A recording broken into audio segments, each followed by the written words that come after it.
কপালে দগদগে ক্ষত, শরীর থেকে ঝরছে রক্ত আর পুজ। আপনি কি জানেন মহাভারতের এক যোদ্ধা আজও আমাদের মাঝে বেঁচে আছেন? তিনি হলেন গুরু দ্রোণাচার্যের পুত্র অশ্বত্থামা। জন্মের সময় যার শ্রেষ্ঠাধ্বনি কাঁপিয়ে দিয়েছিল চারপাশ, যার কপালে ছিল এক দিব্যমণি যা তাকে দিয়েছিল অমরত্ব আর অজেয় শক্তি। কিন্তু কুরুক্ষেত্রের শেষে এক চরম ভুল করলেন তিনি। ক্রোধে অন্ধ হয়ে পাণ্ডবদের 5 সন্তানকে হত্যা এবং ব্রহ্মাস্ত্রে উত্তরার গর্ভস্থ শিশুকে বিনাশ করার চেষ্টা করেন তিনি।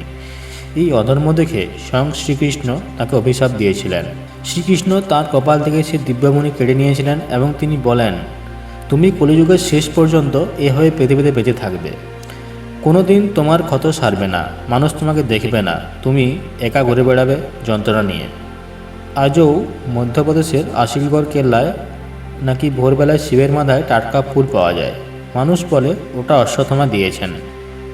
আপনি কি বিশ্বাস করেন তিনি আজও আমাদের আশেপাশে আছেন? কমেন্টে জানান।